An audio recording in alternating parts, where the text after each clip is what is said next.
2021 Board of Adjustment meeting. Could I get a roll call, please? Hanson. Here. Dargis Johnson. Here. Brink. Here. Oletsky. Present. Kays. Here. Ford. I think that was her, yeah. And if she's not on yet, I know she's trying to dial in, so if she's not on yet, we'll just make note when she does get on. I think that was just her. Diana, are you there?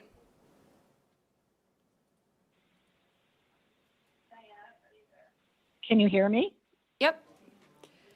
Okay. Okay, I'm I'm doing here. roll. Thank you. I'm doing roll call, so Diana Ford is present. And then Dolly, Culhane, and Spire are absent. We have a quorum. Okay, thank you. Third item on the agenda is the approval of the minutes from the August 19th, 2021 meeting. Can I get a motion and a second for approval? I'll make that motion. Second. We have a motion and a second. Is there any further discussion? Hearing none. All in favor, say aye. Aye. All opposed, Aye. same sign. Motion carries. Fourth item on the agenda is our regular agenda. 4A is board consideration of a conditional use request for a clinic at 8 2nd Street Northeast. Brandy, will you take over and fill us in? Yes, thank you, Jeff. So this request for conditional use for a clinic is actually just across the street at the Parkside Place building there. And so Quick Care is going into that facility. They will be occupying, hang on, I'm going to mute everyone. Okay. They will be occupying the main floor towards the west, that retail space that will front 2nd Street. So Quick Care and the pharmacy will be located there. They have approximately, let's see here, what was it, 1,300 square feet. So basically the reason why the board would want to review a clinic for a conditional use would be really the parking requirements, and that wouldn't be too restricting for the fact that there is no off-street parking requirement in the C1 district. This is zoned C1 community commercial. It's downtown. So there are no off-street parking requirements. What these guys have, and I did explain in the staff report, is that if this were to be in any other district, we would use the nursing and board care homes use, which would be the most applicable.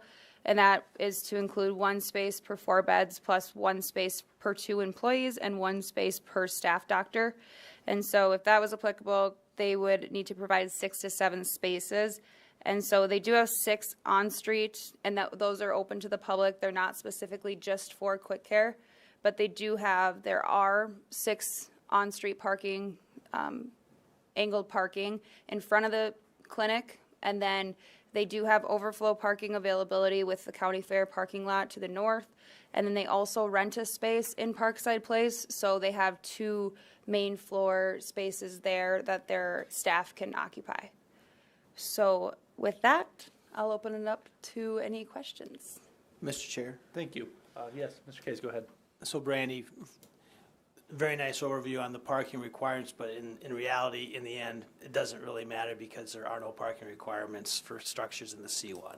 Right. Okay, thank you. Right. I just imagine that's the reason that we'd really want to see a clinic reviewed as a conditional use in the C1 district, just to make sure that it wasn't occupying like an entire block and then there were no parking provided. So that's the main reason I think it's applicable of why we're reviewing it. That's why I just pointed it out, but Todd's correct that it's not required. Is there drive-through for this clinic or the pharmacy? For the pharmacy, yes. So they have expanded this alley here. It is now like 13 to 14 feet wide. So it used to be 10 feet and it was very tight. So now they made it more convenient where they will have a drive-through window for the pharmacy. So That's a one-way, isn't it? yeah. Yep, because you need 11 feet normally for a driving lane. Okay. But they don't need a conditional use for a pharmacy. Right. okay, so now this is totally off subject, but when that park goes in, is that alley going to remain open as a usable alley? It will have an access easement over top, yeah. Okay. Are they gonna pull in from Second and then go into the other alley and then go through to get back onto Second? And this portion of the alley was not vacated, so Okay. they most likely come this way. Because Parkside Place has expanded to half of the, Yeah. you know, because this is the old picture of the banquet hall. So I believe that the traffic will be conveyed then through the alley to the south. And that is still a public alley. So they'll come in off of Kemp and go around and then go through the drive-through on the passenger side? No. On the What dri- side is the, They'll be going on the this way. north or the south? Okay. So whoever's driving the car will have to grab the prescription. But if they go through the other way, they might have to crawl over to the passenger seat. No, I think it'll be one way. So do not enter from the east.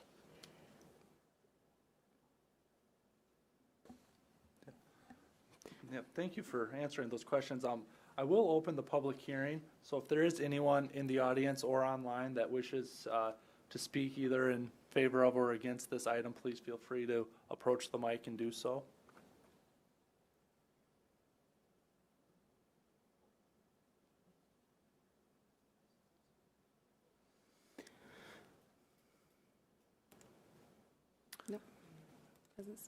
All right, well, seeing none, I will close the public hearing and ask for a motion and a second from the board for consideration. So moved. I'll second that. We have a motion and a second for approval. Is there any further discussion? Hearing none. All in favor, say aye. Aye. All opposed, same sign. Motion carries. Moving on in the agenda, item 4B is a variance request for the property located at 1306 13th Street Northeast. I think did your mic turn off? Yep, sorry about that. Turn my mic off. Moving on the agenda, item 4B is a variance request for the property at 1306 13th Street Northeast in the R1 zoning district. Brandy, will you take it away? Yes, thank you, Jeff. So what we have here, let me get over to it on GIS. So this was brought up as a code enforcement issue, and then which turned into the need for variances because there were projects done without permits. So the two variances that we're looking at today, and this is an old picture too, so we can't see that, but I did create a rendition. So the first variance is for the shed, and that it does encroach within the side yard setback requirement of 4 feet. They are, so it'd be for a 2.5 foot side yard setback variance is what we're looking at for this shed, because it is a 200 square foot shed. And so then they have to be 4 feet off of the side yard. So that is one. And then the other one is for the deck that they're using as a pool deck. And then that variance would be for a 4 foot rear yard setback. Now, do you want me, I'll just explain, would you guys rather have me explain, I'll explain them both. And then we can. How about we just do one at a time? But Mr. then when we Chair. open the public hearing, Would you just, let's explain and we'll talk through the issues of each one individually, and Okay. then we can come back, open the public hearing on both. Yeah, We could ask staff questions on individuals. okay, sounds good. All right, so let me get back to that. So, and I do have some pictures here that the applicant provided. And so the owner and applicant are Brian and Jennifer Harms. And like I said, this was brought to our attention, just that these were placed without permits. So now, basically, if these variances are granted, it's asking for them to remain in their locations that they are today. So number one, the shed. And of course, they're behind here. So this shed, it matches the house. And there was an existing shed in that location, and then they did, basically, they took the one away and placed this one. So then this one was just a little larger. So the original shed, where was the proximity of the original shed to the previous side yard? It was conforming. It was conforming. Yep. And how did Mr. Chair, how did the city become aware of the situation? Was it just a drive-by, or was it a neighborhood complaint? Neighborhood complaint. So code enforcement was made aware of it, and then when we looked back, that this is a 2017 photo here. Yeah. So the neighbor to the north, if that's north, was the one that made the complaint? No, and we don't disclose, it always remains anonymous for code enforcement issues. So let me do a follow-up question then. Have the adjoining property owners been notified of the hearing? Yes. Did anybody make any comments to us? No. Okay. I did not receive any, other than actually, unless I heard, let's see here. Sheila's on the phone. Okay. Our neighbor to the north. Okay, sounds good. So once we can get her assurance, I don't want to put, I can't remember who I heard it from, so I don't want to put words in her mouth. But I believe that they are not affected by the placement of the shed, and I think it was an agreement because of some irrigation lines. So, but they can expand on that when we open the public hearing. There are no utilities under the shed, or They have like on the north side, I don't believe so. They have the interior utilities that kind of dissect no that. water, gas, sewer lines underneath No. there? I- Power? And is this a shed that you would consider to be more of a permanent shed or a temporary shed?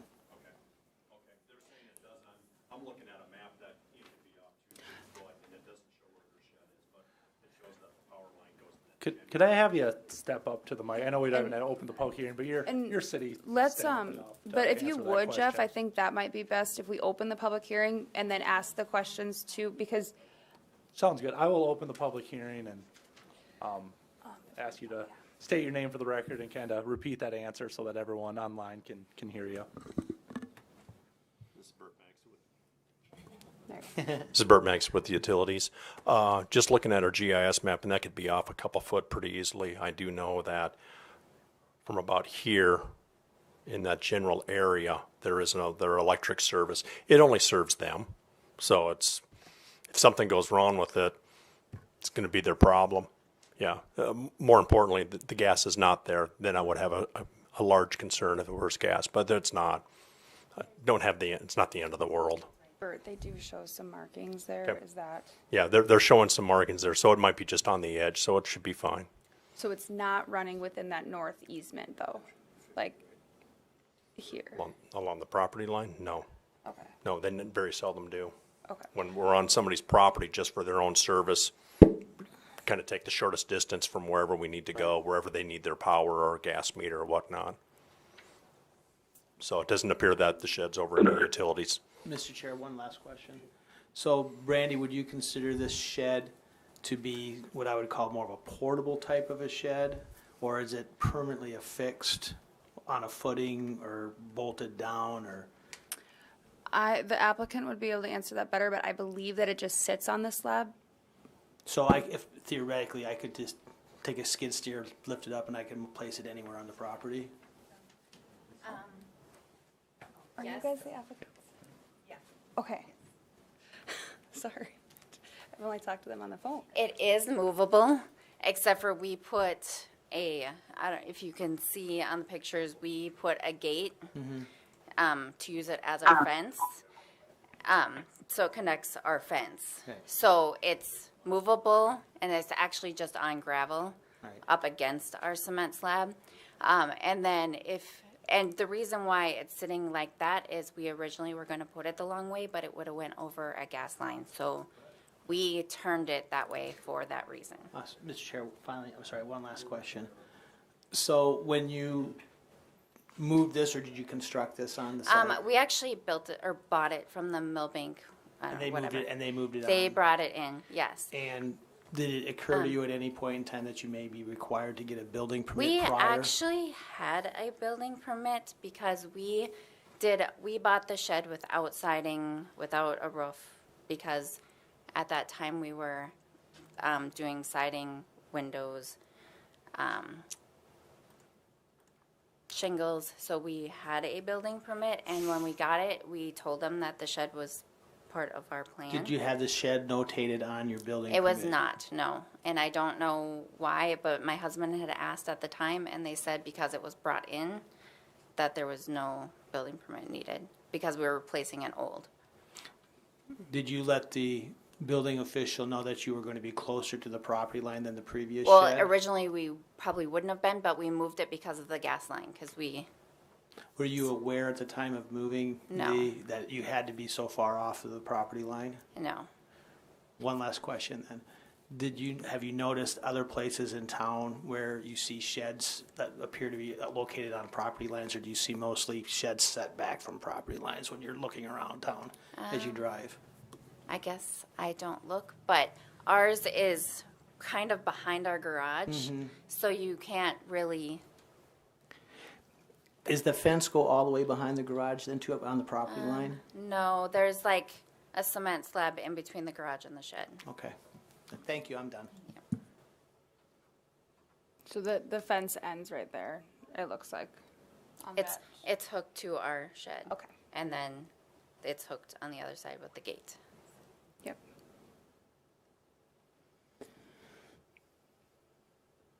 Could I make a comment? Go ahead, yeah, please state your name for the record. My name is Sheila Menegas, and we are the neighbors right to the north of the Harms property. We have no issues whatsoever with this. Aesthetically, it looks very nice. They've done their work, and I just wanted to state that for the record. Thank you.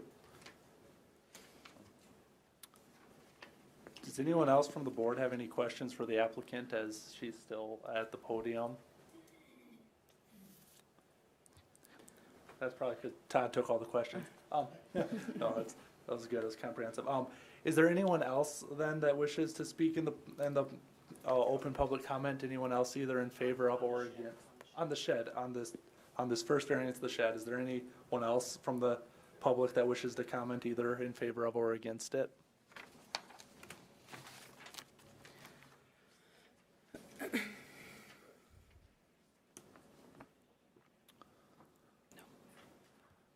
I'm not hearing anyone else online, and no one seems to be standing up here. So are we taking two motions separately, or are, Yeah, Right. but I think, should we finish discussion or should I and close then the public hearing? and then vote make on- motions? Or do you guys want to just?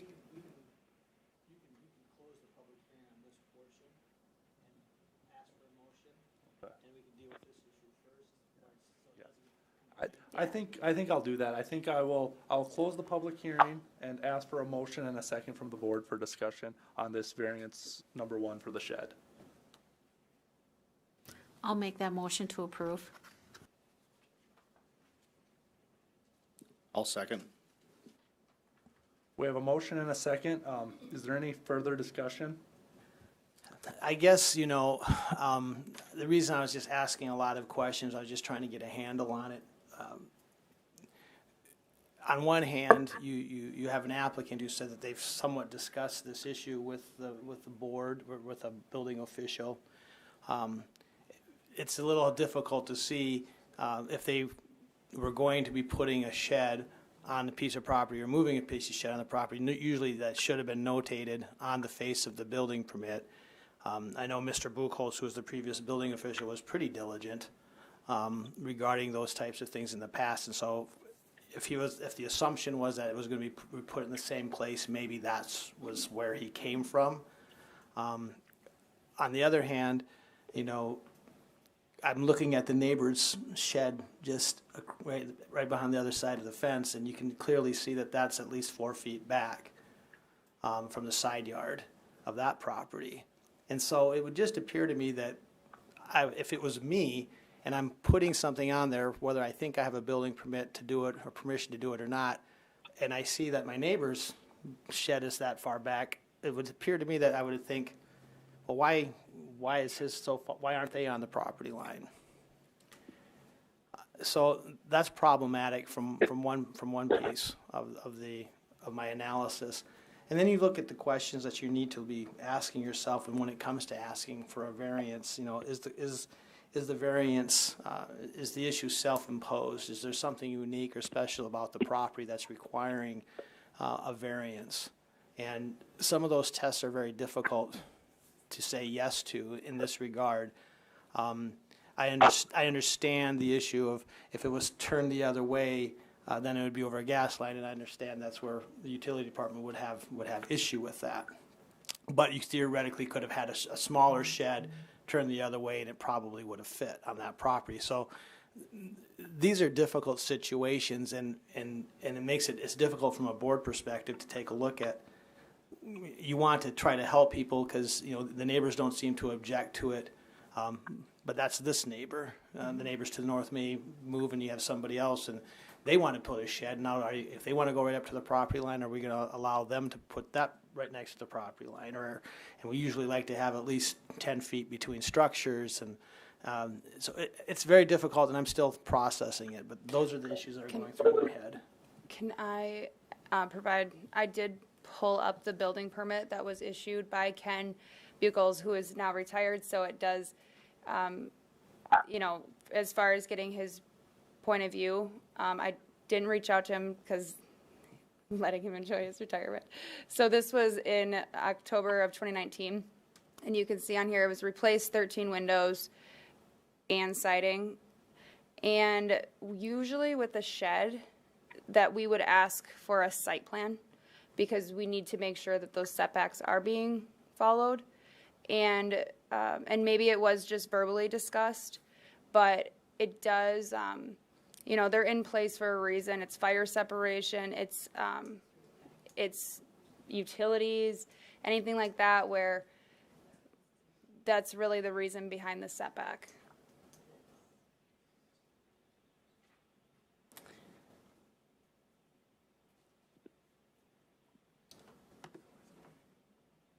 Thank you for pulling that up. Is there any other discussion from the board members?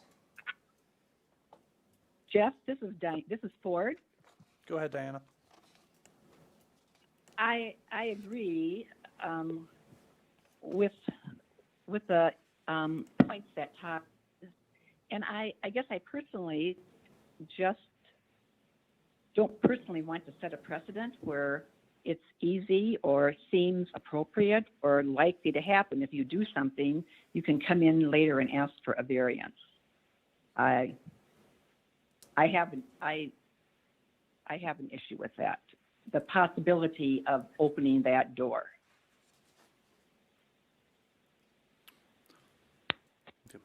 Thank you, Diana. Go ahead, Brandy.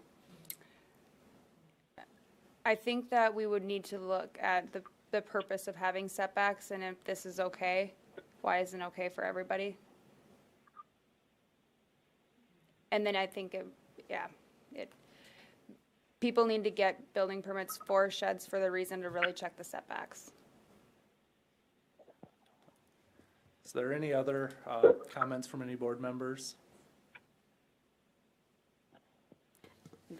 Brandy, do you know, is this 10 feet from the house itself then? Does it meet that setback of their own property? Well, no, Or do you they? can be 10 feet from it. It's just when it's closer than 10 feet, it's considered to be part of the same structure. And it should adhere to those setbacks then, which would be 9 feet. Okay. So they are like, it looks like about 8 feet, and for the overhang, we'll give up, it's close. Well, I guess, you know, as far as what Diana said, we have to, you know, to some degree concur with that because, I mean, that's why we take the time and city staff takes the time to make these rules because we need them. So, I'm with her. I think it would open a Pandora's box that we do not want to, set a precedence for, so. Okay. Thank you for that comment. Any other comments? Hearing none, I have a motion and a second. We'll take a vote. All in favor, say aye. Mr. Chair, we need to do this by roll call. I would recommend a roll call vote on a variance request, Board of Adjustment action. Okay, Does the city concur? Brenda, you want us to do a roll call vote? sounds good. All right, we'll do a roll call vote. Ford, No. Kays, No. Aletsky, No. Brink, No. Jurgis Johnson, No. Hanson. No. Motion fails. We'll move on to the second variance, which is variance number 2, which is the deck. Brandy, will you please explain the situation there? Yes. So I'll pull up the site plan there that I put together. So the site plan provided here by the applicant, you can see in their rear yard, they have a pool, and then they added a deck to the north side of it. And it is set back approximately 4 feet from the rear yard property line, or from the rear property line. And decks need to adhere to the same setbacks as the primary structure, and that's within the chapter regulations there. They can be, if they're not more than 8, or let me get my number right here. If they're not more than 8 inches in height, they can be further back because then they're more of a patio situation. Brandy, when we're thinking about decks, often when the ordinances are written, aren't we generally thinking that the decks are attached to the house, and that's why we say they need to be part of the principal structure and adhere to those setbacks? I'm just thinking from a theoretical standpoint, or is there a specific reason to think that a deck that's 30 feet from a house should be treated the same as a deck attached to a house? So that's what, sorry, I was trying to find that because it is specific. It says decks greater than 30 inches in height that are required to observe the same setbacks as the primary structure. And then a 25 rear yard setback is required for, in the R1, this is in the R1 district, single family residential. And really it's just because you could be encroaching upon privacy if you're getting over a certain height and then not adhering to that rear yard setback. And so then this deck, and we can, when we open the public hearing, I would advise to ask the applicant questions of, why is this lagged? Approximate height of where the deck stands. And then you can see they do have fencing on top of the deck. And then, so that's 4 feet from the property line. Brandy, I have a question. When I look at that first picture, you see the deck and you can also see the edge of the play set. What's structurally different between a deck and a play set? I mean, they both built on 2x4s. They're both a platform with walls. I mean, what constitutes the difference between it just being a big play set? Yeah, I questioned that too, Jeff. But we actually do not have setbacks specifically for playground equipment. Yeah, and I think it's because it's really because of children's play of that they wouldn't necessarily be. Good question.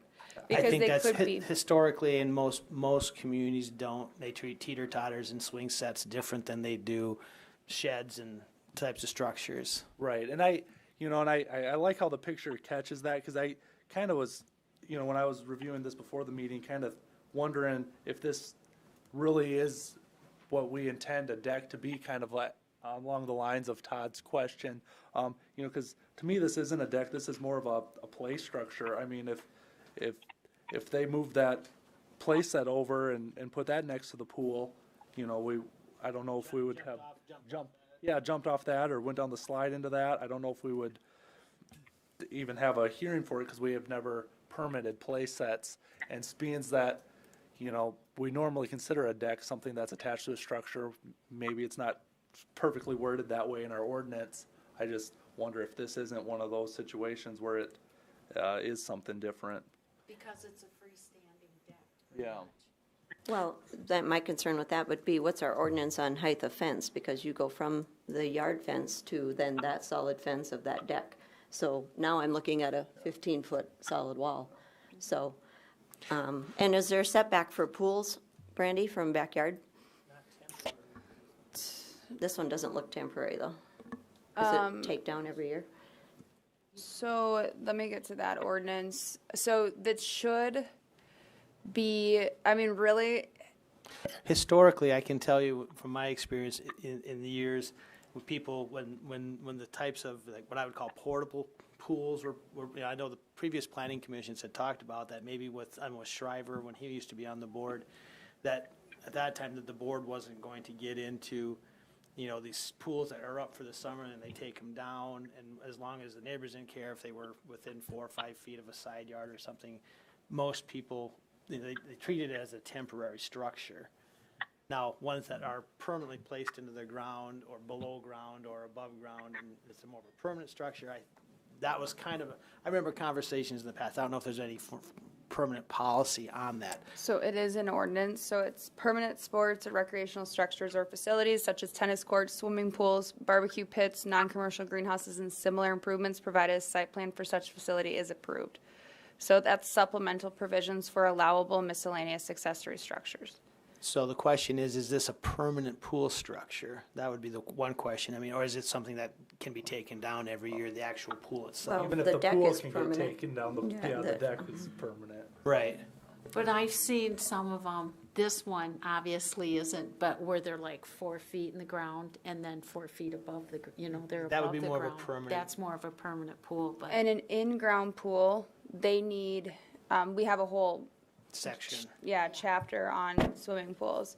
So there are requirements for pools when they get to be more permanent in nature.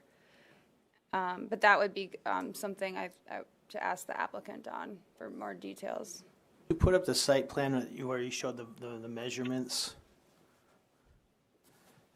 So the pool itself is about 4 feet off the property line. So if you were to say that the pool was an accessory structure and it was a temporary one, we wouldn't have an issue with the pool being located there. No, And- and it's not a variance for the pool, it's for the deck.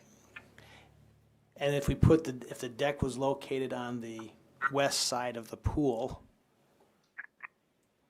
we would be close to 25 feet back.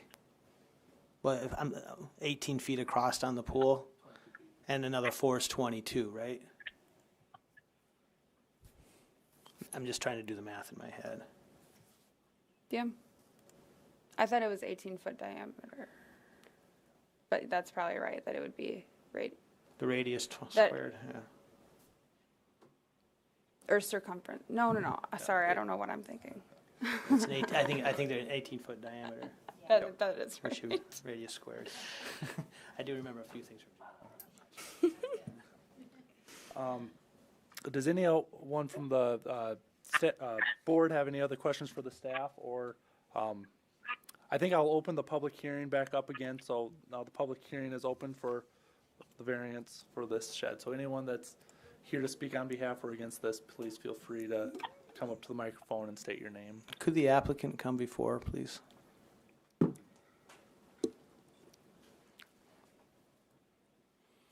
Mr. Chair, this is Stacy.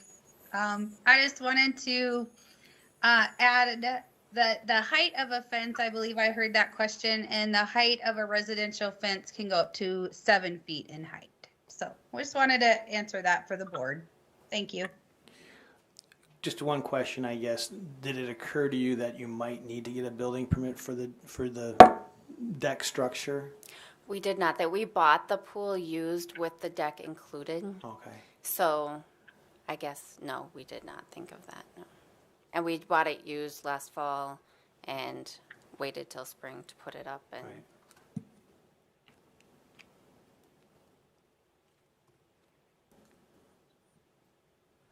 there any other questions from the board members to the applicant? How tall is from the deck to the top of the fence, do you think? The pool is 52. And The it looks pool's like 52, and then the deck. the fence, the wall around the deck is probably what? 40? Our fence is 5 foot, so it goes a little bit above the pool, and then the deck above that. And I'm guessing the reason for the fence around the deck is so kitties don't fall off the. Well, and we have little kids, so we like the deck there because we can put a gate across it to, we just haven't finished it all the way in this picture, but we can put a gate across it to lock it, and then we have our white fence around it to lock it as well, so we're just for safety precautions. And we put the deck that way because if we would put it on the other side, we would not see our pool from our house. You could, I'm just throwing this out, if it was to the point where you were to move the fence or build an alternate deck structure on the west side of the garage, west side of the pool, and you used an alternate wall where it's not a solid wall but a panel so that you don't worry about the kiddos, falling off the side, theoretically you could come up with an alternative way to access the pool without having such a large structure as well, though. Yes, like I said, we bought this just as a package Yeah, I deal understand. and we didn't put it in the ground or anything because we thought if it didn't work, if our kids didn't listen, or if we decided to sell our house and the next people didn't want the pool, it was an easy way to. So basically, the 4x4s aren't cemented into the ground or anything. They just sit on top of the ground. There's cement blocks that it's sitting on top of. On top of. Yes, Okay. yeah.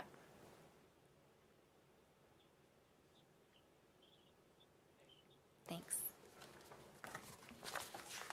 Is there anyone else from the public that wishes to speak in favor of or against this item?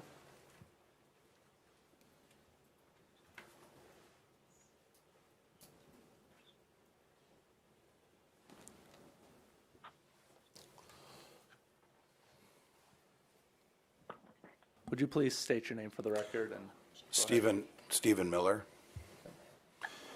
We are the neighbors to the back in the gray house. And we subsequently put up a 6-foot fence after they put up the deck, if you will, in the back. It's bigger than a play set to us, but when they stand up on top, even the kids, they can look in our yard, et cetera. We have absolutely no privacy. And we put that fence up for a reason. And you can see on their pictures our fence behind their fence. I think their fence is a 4.5-foot fence. Actually, ours is a 6-foot. We have absolutely no privacy. So that's why we had issues. We also had concerns with the swimming pool itself because it didn't appear to be temporary. And if during the thaw freeze that the pool ruptures, it could damage our property, our fence, et cetera. So there's a cable line box behind in the corner. So we had concerns with that issue as well. And I believe there's a utility 10-foot easement on each side of the property line in the backyard there. And that That's our filter shed, that's that our, runs- oh, go ahead. Oh, Sorry. the filter that does the pool or whatever runs continuously, and this last week, it sounded like it was gonna burn out or something. It's very I mean, loud. It was made so much noise. I mean, our deck is straight across from it. I mean, I've put up curtains and everything to just have a little privacy in our own backyard, since it's 4 foot from, and it's like an observation deck when they're up on that. I mean,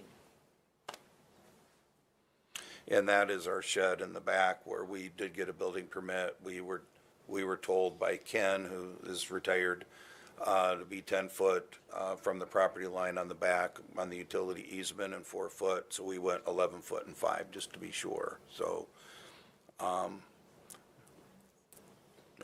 I guess that's all we have to say. Did you have any questions? Thank you. Yep. No, I don't have any questions, so thank you. Did you have anything else? Okay. Thank you. And here, I just wanted to point out that ordinance in chapter 11 about the swimming pool and then the permits about it being permanent or temporary. And so no permit shall be required for any swimming pool not permanently affixed to the real property upon which it is located, or for any pool that does not remain in the same location for more than 6 months during any calendar year. So if we place this in the spring and if it's not removed by November, then they would need a permit because it'd be more than 6 months. That it would become permanent. Since that's Title 11, would that come before this board if they asked for a variance, or how would that process go? Since It would not come, it would be more of a setback again, that we have to look at it that way because it would become a structure then at that point. So a structure greater than 200 square feet needs to be 9 feet from the rear property line. I mean, even though it's not in the zoning regulation, it is city code, and we would have to adhere to it because it's part of the definition of what a swimming pool is, Right. right?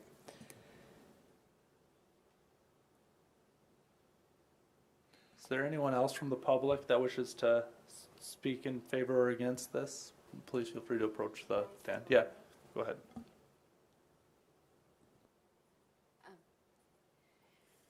As our neighbors spoke, our pump did burn out, so we shut it off, and our pool is now green. So, because it burned out, so we did know it was loud, and we did shut it off.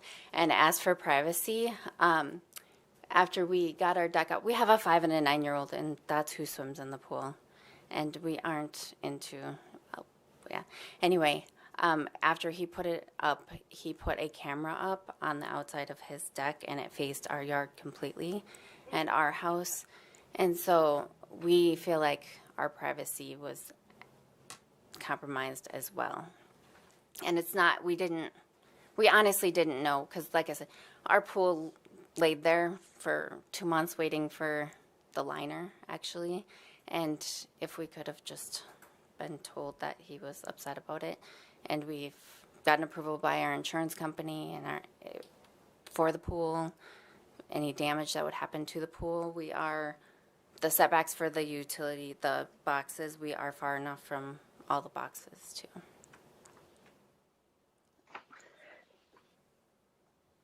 Yeah, thank you.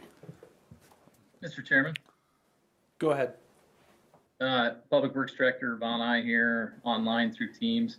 I just wanted to point out too, along with the language that Brandy just shared, in Chapter 5, the building code requirements that where we adopt our building, the IRC, the International Residential Code, we do exempt above ground prefabricated swimming pools from requiring a permit.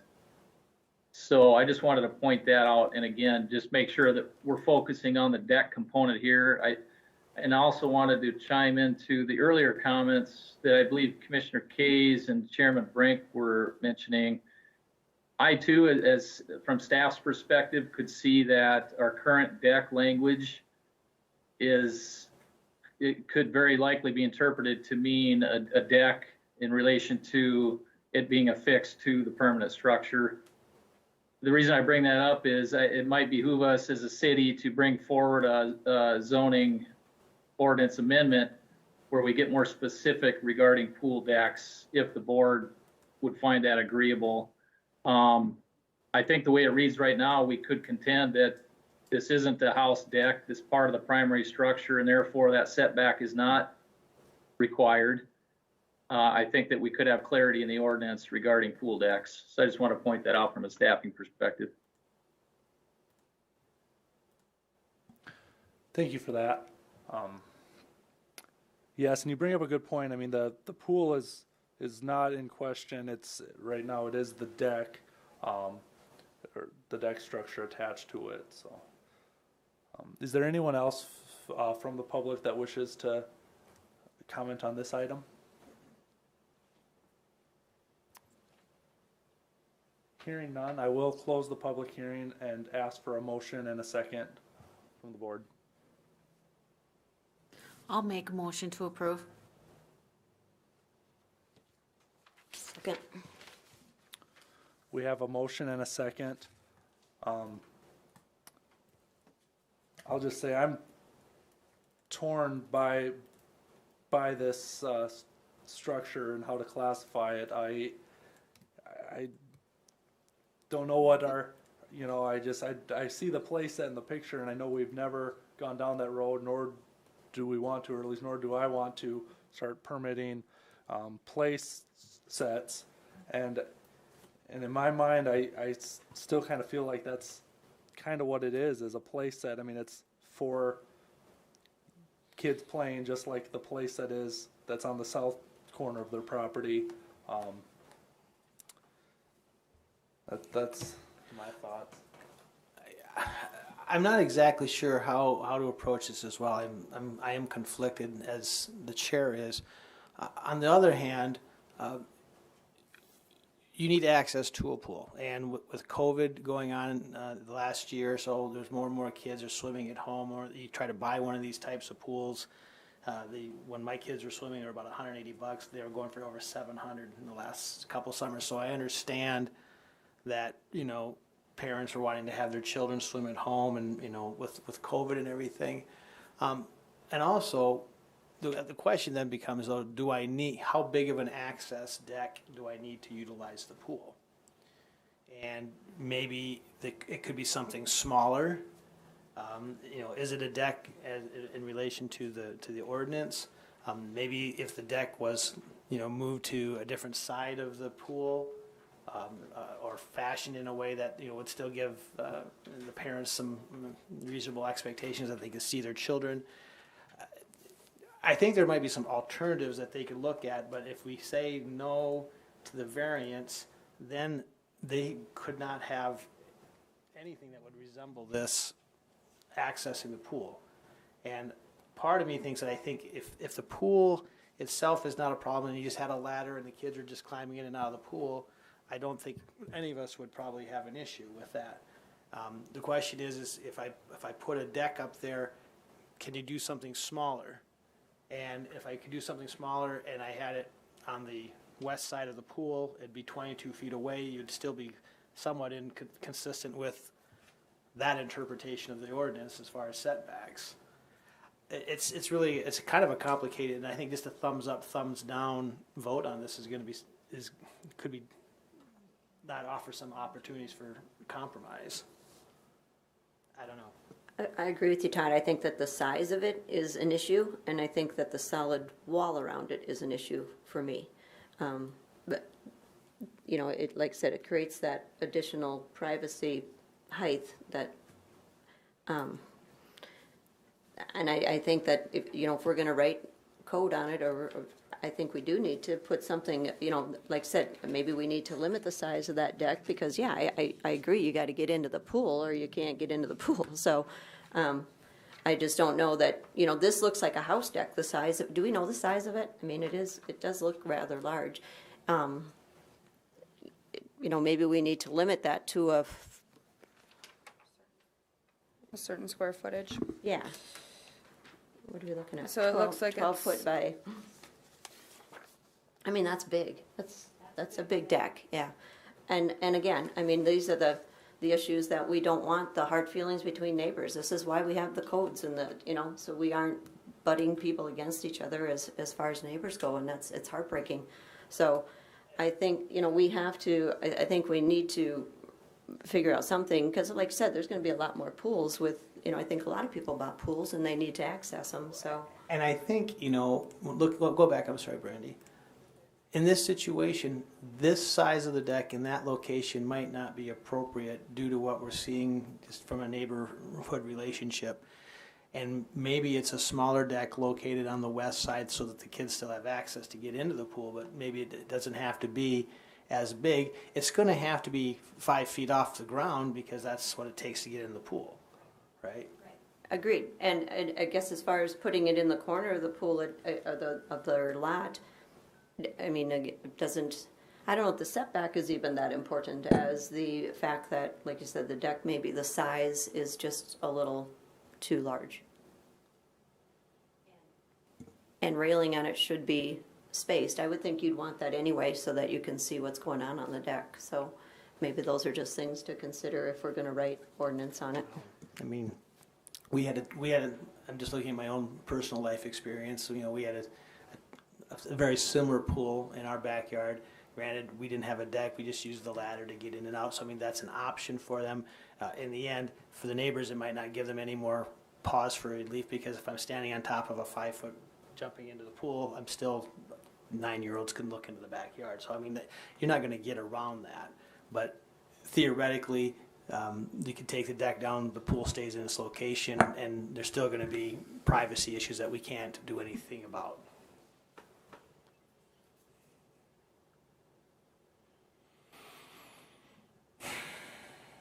But if we say no to this variance, that means the deck would have to come down, and they couldn't do anything other than just some sort of a ladder to get in and out of the pool. And they couldn't come back and ask for 6 months for more relief, correct? Correct.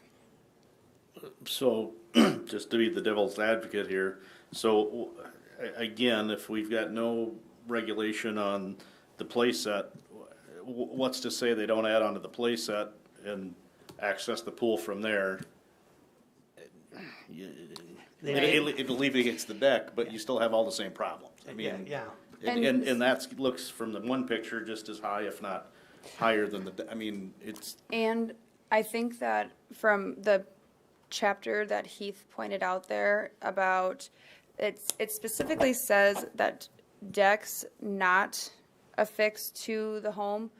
So, and then we don't touch on those as far as setbacks goes. But I think that you're right, Hanson, that how do we really differentiate at that point? And I do think that our ordinance could use some work on making that more clear, because at what point does something get impactful that needs setbacks for privacy issues? I think maybe that you just hit on a key point.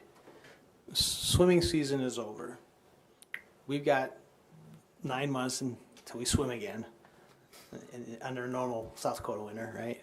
That's depressing. And maybe the real answer is to say no, or just to say deny the variance, give staff some opportunity.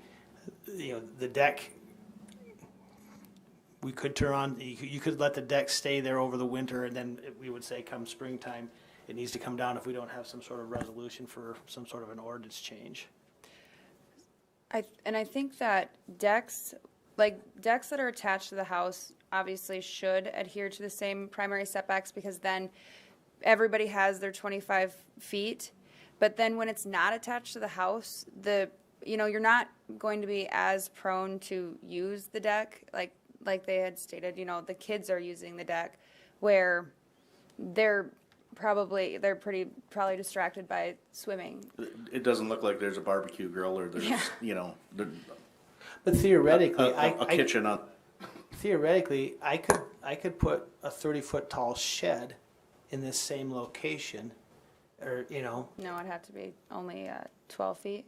I think well, what's it's the max. maximum height of an accessory structure? I think 12. It's But, 12-foot sidewalls with a peak. I think the peak is For a- 18 for a shed. Under 200 square feet. Under Right. 200. For But- over 200 square feet, you have to be set back 9, and it can only be 18 feet. What my point is trying to get is that I could put something tall and have the same impact on the neighbors by having a really tall shed or a chicken coop or a dog house or what have you. Stand Right. on top of that and look. Right. Well, but I mean, I could put a dog house with a 2-story dog house with a run in it and walk up there and look out the window just as easy, right? I mean, that's the way the code's set up right now. Just one comment is, we were told, I don't know if We're not, the public hearing is closed? No, sorry.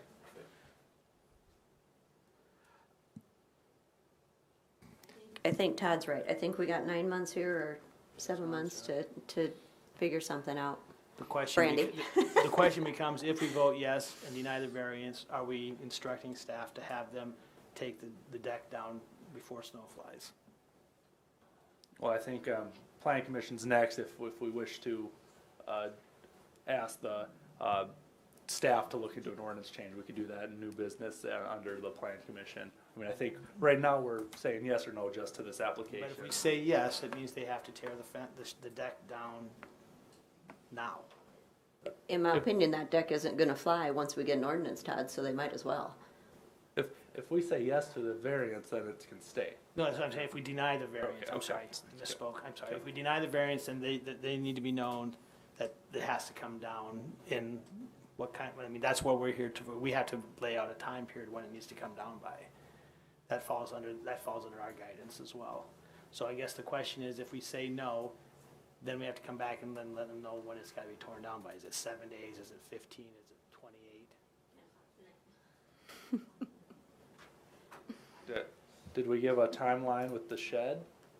I mean, on the previous variance? No, but I think we probably should revisit that. No, and you're right. I mean, obviously, we should give that guidance. I would agree with that. I would ask staff for a recommendation, and then we would come back with that. I mean, Because I don't- 60 I don't- days is kind of typical. 60 days. Let's act on the variance, and then we can come back to the, Is there any other comments from the board about the deck? Hearing none, I'll ask for a roll call vote. Okay, Hanson,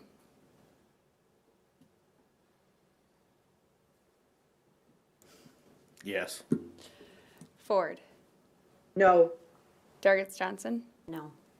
Brink, Yes. Oletsky, Yes. Kays. no. 3-3, motion fails. Mr. Chair, I'd like to make a motion to request the Harms to either move the shed or the decking, theoretically, 25 feet off, it'd be conforming, right? Yeah.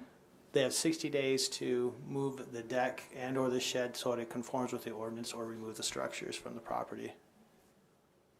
I have a motion. Do I have a second? Second. Is there any further discussion on that timeline? Hearing none. All in favor say aye. Aye. All opposed, same sign. Motion carries. Moving on in the agenda, item 5 is open public comment. Brandy, do we have any? No. All right, moving on. Item 6 is new business. Do we have any new business for the Board of Adjustment? Nope. Okay. Item 7 is old business. Do we have any old business? Nope. Item 8 is motion to adjourn. Can I get a motion and a second? I'll make that motion. Second. We have a motion and a second. All in favor say aye. Aye. All opposed, same sign. Motion carries. We have staff a few minutes to